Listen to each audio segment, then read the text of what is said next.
you always want the conflict to be your prospect's pain, their biggest struggling point.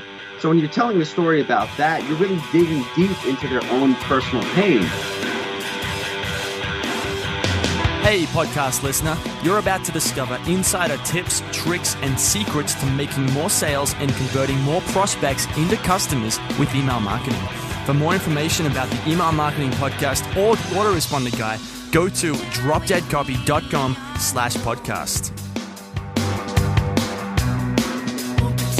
It's John McIntyre here, the Autoresponder Guide, and it's time for episode 89 of the Mihrzad Marketing Podcast, where you'll discover how to get more customers in less time with less fuss and less hassle so you can have the business that you want and do all the things you want to do. Today, I'll be talking to AJ Mihrzad. Now, AJ's a great guy. I met AJ in New York when I was there a couple months back.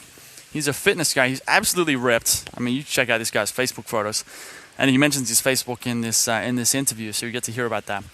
A really cool guy. We had dinner together. There's a bunch of us guys. They're talking about business and life and philosophy. And I really get on well with AJ because we both have this, I guess, affinity or liking of, getting philosophical about life, about purpose, and about, what we all should, what we should be doing with ourselves, all that sort of stuff. Introversion, extroversion. So I really love talking to him. And in this episode, we actually talk about the storytelling process and how it affects the buying process. Now, AJ's got some really, let's say new, ideas about storytelling and how to use it, and a couple different book recommendations that I've never heard of. So I learned a lot from talking to AJ about the stories, and I really think you're going to get a lot out of this. So this is all about writing stories and using stories to persuade instead of facts and benefits. And there's a great formula that he shares about halfway through about how to really craft those stories that connect with your readers. To get the show notes for this episode of the Mihrzad Marketing Podcast, go to themihrzad.com/89. Now, this week's McMaster's Insight of the Week. It's another good one. A bit similar to last week about this opportunistic versus being focused.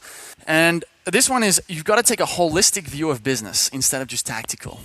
Now, what does that mean? Well, some people, come to me, they join, say, McMaster's, or they buy a product of mine, or they hire the hire us to write an autoresponder for them. And one thing I've noticed in some of the people that come to work with us is that they've heard about the autoresponder and how amazing it is, and I think it's this whiz-bang technique for magically converting leads into customers. And in some ways, an autoresponder can be very powerful.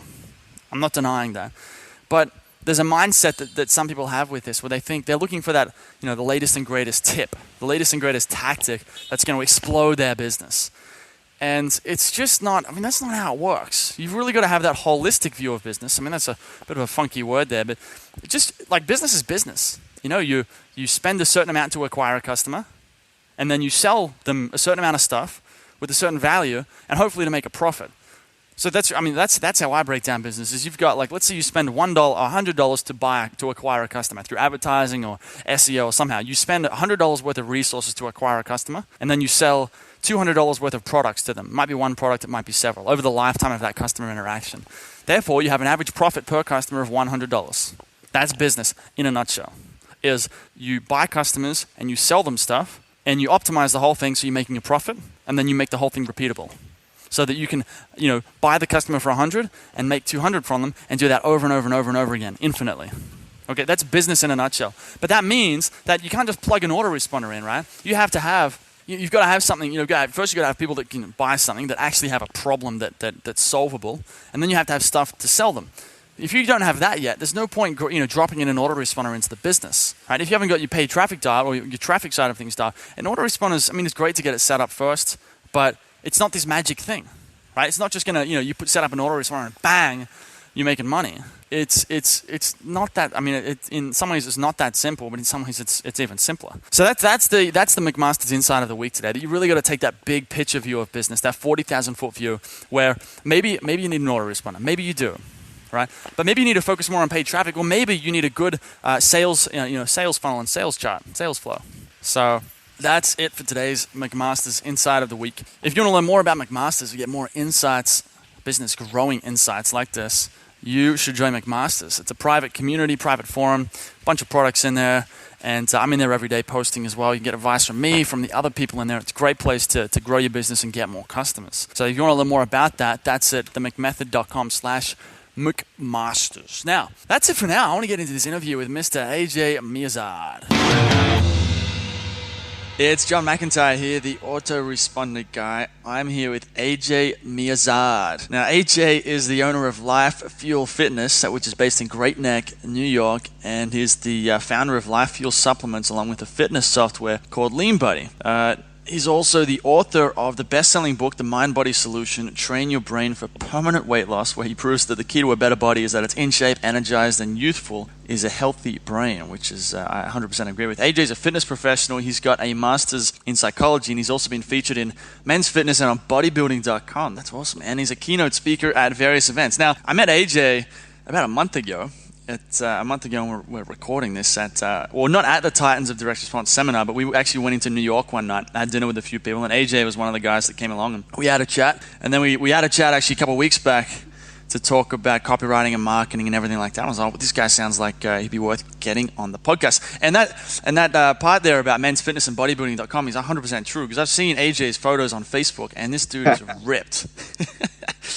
So, AJ, how you going, man? Yeah, I'm doing good, John. How you feeling? Pretty good, man. Good to have you on. Now, before we get into, we're going to talk about storytelling today and how to use storytelling with copywriting and how to use it when writing a book. But before we get into that stuff, can you give the listener a bit more of a background on who is AJ and what does he do? Yeah, absolutely, John. I'm a former chubby kid turned fitness professional, and I really overcame my weight loss, with the world of fitness, and it empowered me to want to create a business out of it. And I've been in the fitness industry for about 12 years now, and I really developed different businesses out of that, where it's a line of supplements, an app that I created, along with an online coaching program. And, it's really awesome. I think one thing that helped me to grow my business was understanding how to write copy and really understanding direct response marketing at the core of it. Right. And I know you're a member of at least, I think you're in Joe Polish's 25K Mastermind, right? You're a member of some like high-level stuff, and you know some of these guys personally. Yeah, absolutely. I'm in Joe Polish's 25K group, and, I really am a big believer in investing in your education. And, you definitely get a different perspective when you go into these high-level masterminds, when you're around these people that, have these amazing businesses and lives, and it just changes like your mindset to what's possible. So it's been a really amazing experience being in his group. Yeah, 100% agree, man. I've been at like part of the value for me when I go to conferences and seminars is it's not so much the talks or even just the networking in a networking sense, but it's very much when you have a conversation with someone who's playing at a few levels above you, just by hearing nothing specific, like not only the actual words that they say, but just hearing the general mindset and getting a feel for how they think, that changes how I think, and it creates these incredible shifts that almost like an emotional shift where you see that the barrier that you've set up for yourself doesn't actually exist, and all of a sudden you go from one level and you just start stepping it up without even trying to. You can't help it. Yeah, that's right, John. You just completely take away a lot of perceived limitations. When you hear the stories of some of the people like at the seminars and whatnot and what they're accomplishing, all of a sudden it puts your world into perspective, and also certain things that you tend to really get down upon, or little issues and problems you have in your life and business. When you hear about some of the crazy things that these people have to deal with, it kind of brings things down to size. One thing I think is funny, which I found when I've been in Asia for 3 years now and met a whole bunch of different people, different business owners, and the interesting thing is that before I came out here, I used to think that these business owners would be so serious and so professional. They must be extremely productive and just perfect with everything they did with business. And then I met them, and it's like, oh man, they're just like me. I mean, some of them like to party, and they have problems with productivity some days. They're just normal men and women. And when you see that, you're like, well, hang on, if they can do that and they're just a normal guy, well, then I can do that. You're so right about that, John. I think, when I first went to my first seminar many years ago, a lot of the gurus and experts there, I thought they had like superhuman powers, because I studied their products and I read their books. And when I met them, I was like, wow, these people are just like me. And then it made me realize, like, wow, they're really no different. They just have like, a better strategy than I do. If I get a better strategy, I could be where they are. Cool, man. All right, cool. Well, let's start getting into the storytelling process. So tell me about that. You've been using stories to grow your business. So let's kind of let's get a big picture overview of what do you mean by using storytelling in marketing? Well, really first started off with my own fitness business, being overweight and struggling with fitness for a big part of my life, I realized that I had a story to tell, and I connected with a lot more people when I told them that I used to be overweight and I had chipmunk cheeks and, I had man boobs and I was really insecure with my body. And it led to a lot of issues, both physically and emotionally. And by telling people my backstory, I realized that I was having a deeper connection with them. Even, my clients were abiding more to my program because they're like, this guy experienced what I experienced every single day, and he was worse off than I was. So there was like a deeper connection. And then I just kind of kept that hero's journey story throughout my business. And I realized that I connected more with people telling them stories as opposed to giving them facts. There's so much like fitness information, nutrition, and exercise, and it's flooded all across the internet. However, when I was really inspiring people to take action, it was by telling them stories of issues that I overcame. And then something just dawned on me. And then I realized that I wanted to use more stories in my copy, in my email marketing, on my websites. And that was like a major game changer. So it sounds like you sort of stumbled upon it. You didn't read somewhere that stories were a good way to sell. You just happened to realize that by telling these stories, you were really connecting with people, and that was what was building your business. Exactly, John. It was kind of like it stumbled, in front of me. Like when I was telling stories, there was like a shift in emotions and my sales increased when I was always telling people about my struggles in my past. And then it dawned on me like, wow, I'm just telling them stories based on my experiences. However, I really want to get deeper into storytelling and the art of storytelling and just finding out more about the history of it and the psychology behind it. And that's when I just really delved deeper into it. One thing I've found, because I've done some reading about this, and I obviously use a lot of stories in the emails that I write and that I send. And one thing I've sort of noticed when I go to, seminars is a great example. When you go to when you see any good speaker who really knows what he's doing, they don't sit up there, they don't get their slides up on the screen with bullet points and just text and facts and all that crap. They have one big story. It's not always the hero's journey when, them from, I used to be overweight and now I'm ripped. It's usually just a story. They call it the story arc. But any sort of leader, anyone who has a message to share and who's actually good at sharing it and getting it, shared with other people, so it has a sort of viral effect, uses stories. And I think it's funny when you look at religious teachers, like you go into the Bible and you look at Jesus and the parables he told, or you look at Buddha, or any famous spiritual leader, and they all use stories to illustrate, you might say moral principles or spiritual principles. And I think that's such an incredible, reason for all of us to start using stories in our own business. Yeah, John, that's a really good point. Back in the history before they had like text in the written word, they would tell stories and pass it along generations. And the reason why they told stories were because they're so memorable. The stories really stick into a person's mind. So what did you learn then? You said you dove in and you went to read some books and you did a whole bunch of stuff to find out what was going on with stories and how to use them. So tell me about some of the stuff that you learned. Well, a lot of fascinating stuff. First and foremost, when you're telling a story to someone, all of a sudden part of their conscious mind shuts off and their subconscious mind becomes so much more receptive because they put themselves in the point of view of your story. So let's say you're telling a story about yourself. They're more engaged because they would imagine what they would do in your situation. Or if you talk about your mom, they think about their mother or their father. So it's a fascinating shift in a person's attention.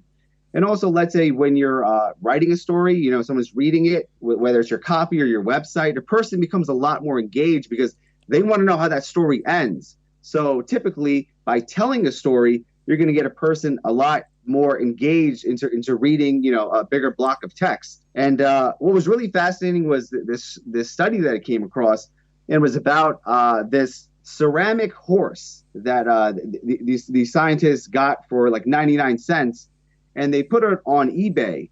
And basically, they split tested two different types of copies. So they had this one description of the horse, and it was just basically 99-cent horse, buy it over here, so on and so forth. And then the second one was an engaging story about the horse. It was about this girl who said, my father, he had this ceramic horse, and he was a drunk, and he was this and he was that, and it's really deep emotional story. And the eBay ad that had the story, the horse sold for $63. Wow. So it was like a $6,000 increase, and they split tested across many numerous different types, and the story always destroyed the logical regular ad. Wow.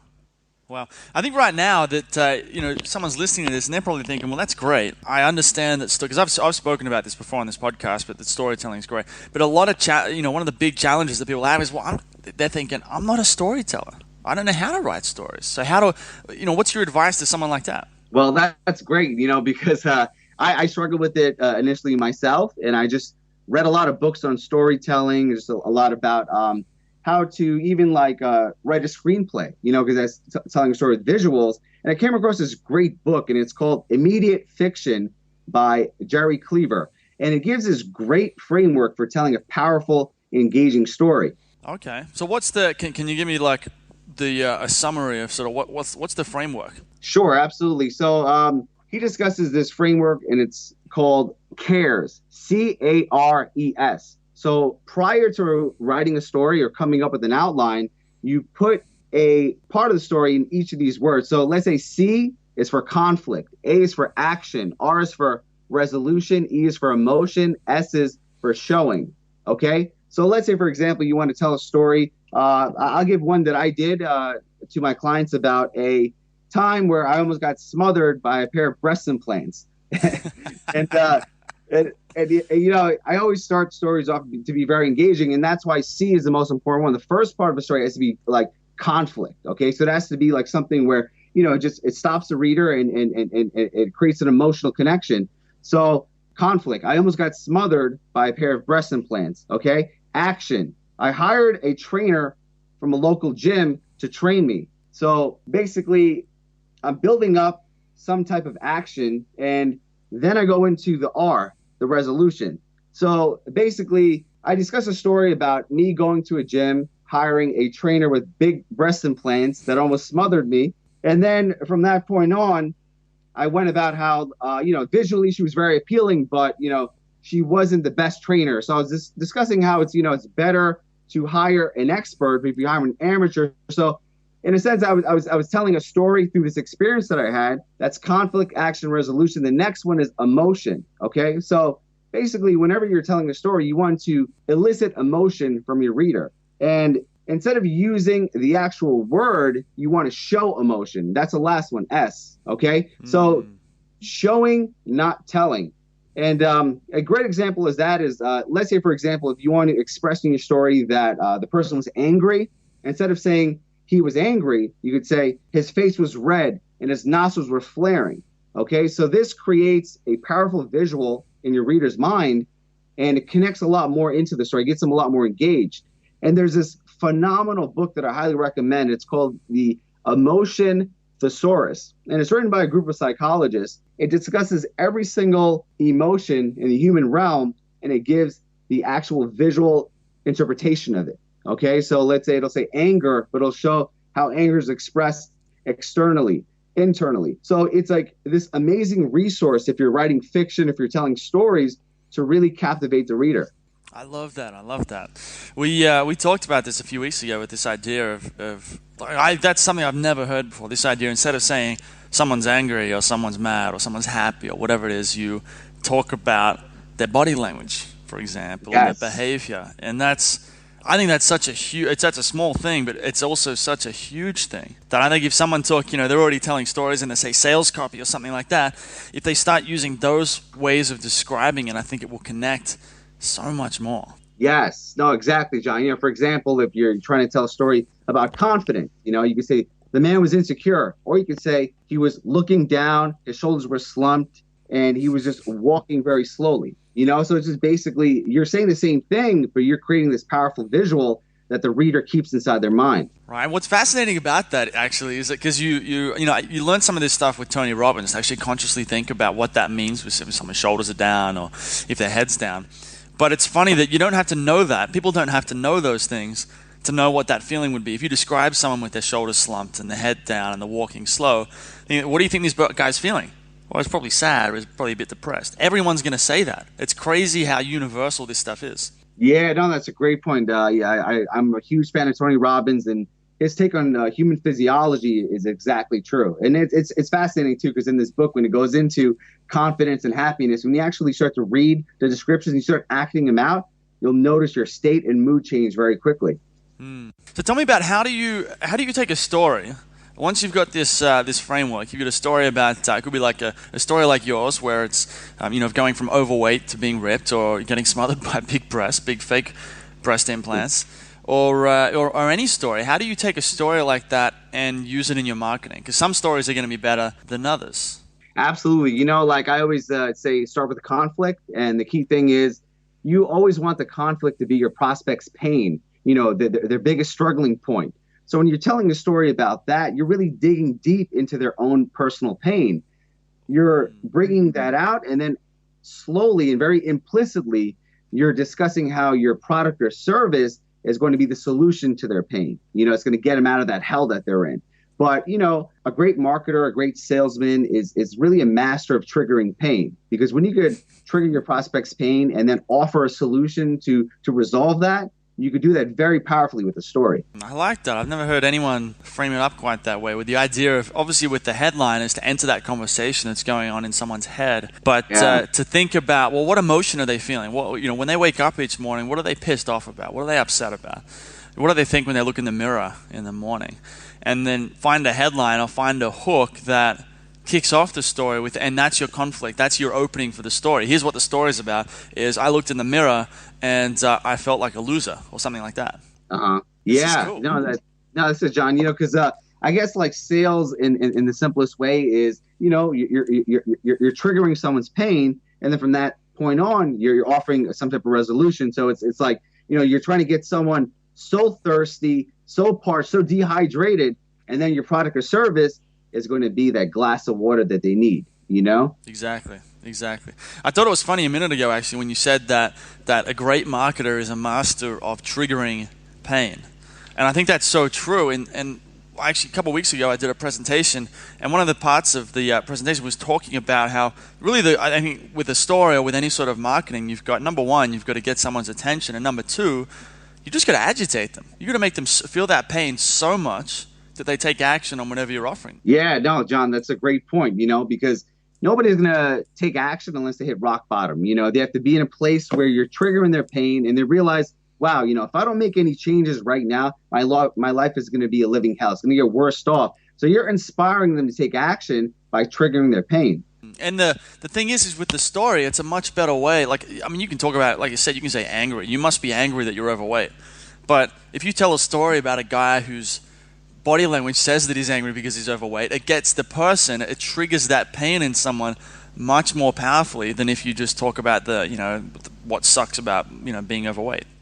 Yeah, exactly, John. Like if you just express the facts to a person, their conscious mind will just shut it off. I don't want to be taught. I don't want the advice. However, if you tell a personal story about yourself or someone else, the prospect all of a sudden puts themselves in the point of view of the character in the story, and all the pain and all the struggle and even the triumph that they go through, the prospect experiences that. Right. And where are some ways to use these stories? Obviously, you can do it in emails, but this is something you can do in sales letters and any kind of marketing, right? Yeah, absolutely. In every aspect, on your opt-in pages, your websites, your email marketing, direct mail, they go on and on and on. But a great story is just a powerful way to captivate, your reader and inspire them to take some action. What mediums have you used stories with to get really good results? Obviously, I guess you've probably done an email or emails with stories, and you've probably done sales letters. What's worked for you? Of course, sales letters, websites. I do a lot of email marketing with storytelling. What thing that worked really good for me was writing a book, actually. I wrote a book called The Mind Body Solution. And initially when I was writing the book, it was based on facts, and it was neuroscience and psychology. And it was just really, very, I guess, scientific. I decided to rewrite the book, and, it just became a set of stories, like story after story after story. And, the book really caught on, and it really engaged the reader. And, the book became a bestseller, and I was really happy and blessed about that. And I guess the only reason it did so well was because I embedded it with stories stacked back to back to back to back. Okay. What are some of the mistakes that you think people make, or mistakes that you made while trying to, when you've used stories with your business, with the book, with the emails? What are some of the challenges that you faced? Of course, the story not being too engaging, not having enough emotional triggers in there, just being a bit too bland. And like I said, I find this framework works really well for me from the book Immediate Fiction. So when I kind of steer off the framework and I don't have, conflict, action, resolution, if I'm not triggering emotion, those are a lot of mistakes I made in the past. And I found by not really having a lot of emotion in the story, a person's really gonna, it's really gonna turn them off in a sense. I think this is one of the cool things about marketing is where it's not really about your headline or the structure of your sales page. It's very much about understanding emotion and how to use emotion to motivate people to do something, which is where that when I mentioned that you got to get someone's attention. That's step one. And step two, to me, it's only those two steps. Step one, get someone's attention. Step two, agitate them, because if you agitate them enough, they'll of their own initiative, they will click the link and go and buy something or download something or whatever it is. And I think it's incredible that as marketers, the goal isn't really to become some magician. The goal is really to understand how emotions drive behavior and how to trigger emotion. And it's not about manipulating people in a bad way. I think it's about understanding that if someone is overweight and they want to lose weight, they've got a whole bunch of limiting beliefs inside their head about why they can't lose weight, even though they can. And so the marketer's job, I think this is sort of like an amazing, it's sort of like salesman, the saviors of the world, I think I've written in an email once, which is where nothing's going to happen without a good salesperson or a good marketer, because someone has to help the prospect overcome those limiting beliefs and get to the point where they're like, screw it, I'm going to make this work. I'm going to do whatever I can to lose weight or to go and make some money or to help my family or whatever the case is. That was very, very well said, John. I totally agree with you. No, that was so eloquent how you just put all that together. So I was taking notes when you said that, actually. I mean, it's cool. It's one thing that I talk about in the community that I have is this idea of like empathy, where like I love bringing things back to marketing fundamentals, where instead of looking at like a lot of people want like a big book or a whole big course and things like that. And what I find, the more experience I get, the guys I meet who are very successful, it often comes back to it's this empathy, which is you obviously need to do the emotion, but if you go back to the even further back or further fundamental, it's understanding what someone's going through. Because if you have that and then you just sort of follow it, if you have that, you know what to say to get their attention, you know how to agitate them. No, John, you're so right. That quote you said, to be able to enter the conversations in your prospects' minds, is the ability to understand them better than themselves and to connect with them on a very deep emotional level. Have you ever had like a bad result from a story? Like, have you ever had like someone come in, you've told a story and they've been pissed off for some reason? Oh, absolutely. I guess when you get into storytelling, a lot of times you could really offend people. And I wrote a lot of fake breast implants will probably offend a few people. Oh, yes. A lot of women, deleted me from the email list after that. But the main thing is, stories are so powerful and they're so emotionally driven that you could really, really piss someone off, offend them. You could kind of cross the line in a sense, because it engages a different part of the brain, whereas I found, with stories, in a sense, it's a sense of like a person really getting into it, just like watching a good movie, a person get really into it and they could be emotionally disturbed by the whole experience. I think there's like an aspect of this where some people look at marketers and think marketers are so bad, they're evil, they're manipulating people, and in some cases that does happen, because I think it's part of it. Part of the problem is the language that we as marketers like to use, which is that get inside someone's head and really understand what they want and play with their emotion. But like this is what guys like Tony Robbins do when they're trying to help someone get through their limiting beliefs. It's very much about understanding their behavior and figuring out what motivates them, so you can help them get what they want. Yeah, exactly. And I actually have this on this note. I actually have this theory with like cigarettes, for example. So people say some people would be like, well, you shouldn't be able to sell cigarettes because they're bad. And I think that cigarettes, they're unhealthy, but stopping people from selling them, or from selling anything that isn't actually good for someone, isn't going to stop people from buying it. That it'll only ever change when people stop desiring it. And so what that means, though, is that marketers, you can't make someone want something they don't actually want.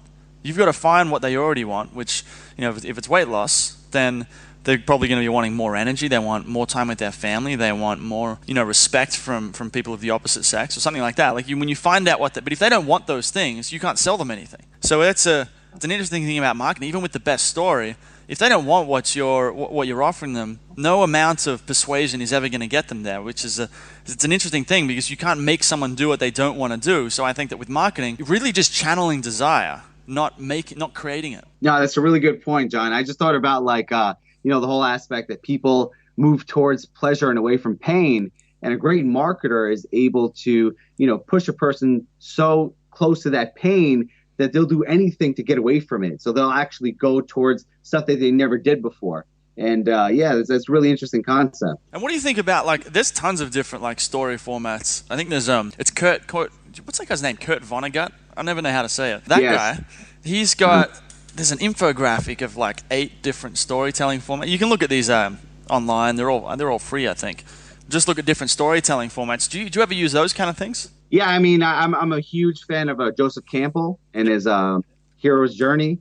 I think that's the best framework for any type of story, just because any expert was an amateur, and always going back to how you acquired your superpower. And people tend to really get really close with that hero's journey, especially with all these superhero movies and, his ability of this geek to acquire this superpower and to become this hero and save the world. And it's just always going back to your backstory and whatever expertise you have, showing people how much you failed and how much pain you had and all the stuff you overcame to be the person you are today. One thing I just thought of, which would be interesting, is that when it comes to information products, which are, you might say, transformation products, you buy the product, you use it, you transform yourself. It might be a little bit more difficult for someone to understand how to use a story to sell, say, kitchen knives or, porcelain horses or something like that. So, because you don't really have the hero's journey. I'm not going to buy a porcelain horse because it's going to make me a better person. I'm just going to buy it because it's, maybe there is, I know you can sell this stuff with stories, but you see the difference. With a transformation thing, you can tell a transformation story or a hero's journey story, but it doesn't work the same way if you're selling a commodity item. So what are your thoughts there? How would you sell, you told the porcelain story. How would you sell kitchen knives with a story? That's a really good question, John. It really is, what is the end user's end benefit, let's say you're selling it to a housewife and her benefit is to, cook a great meal for her family. So you could create a backstory about, her using these kitchen knives and bringing the family together. And it's a loving environment and everyone eats the food and they have a great time. It doesn't have to be, the exact knife, but it's kind of like what that knife could bring, the benefits, and just, what type of emotions you could stir up in that type of environment. And you'd have to talk about everyone's smiling, there's some nice, good dinner music in the background, everyone's laughing and telling jokes. You don't want to say the family's happy, right? You just want to make them sound happy. There you go. You create this amazing masterpiece for the reader. Yes. I like that. It's cool. It's pretty much it's when you're selling commodity items.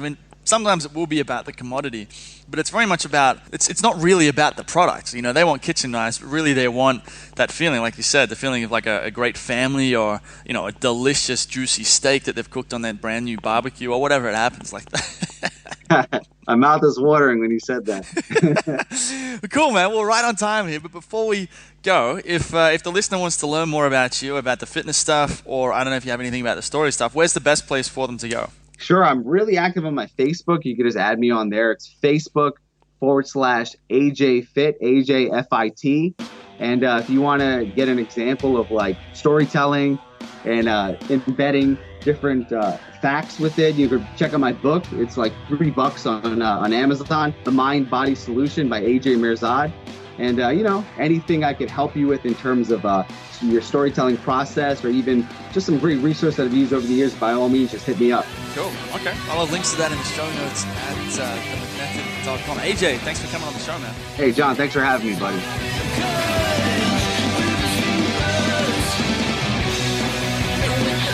Hey everybody, thanks for listening. If you want to discover more insider tips, tricks, and secrets about driving sales with email marketing, sign up for daily email tips from the autoresponder guy. Go to dropdeadcopy.com/podcast. Sign up, confirm your email address, and I'll send you daily emails on how to improve your email marketing and make more sales via email. You'll find out why open rates don't matter and the 7-letter word that underlies all effective marketing and much more.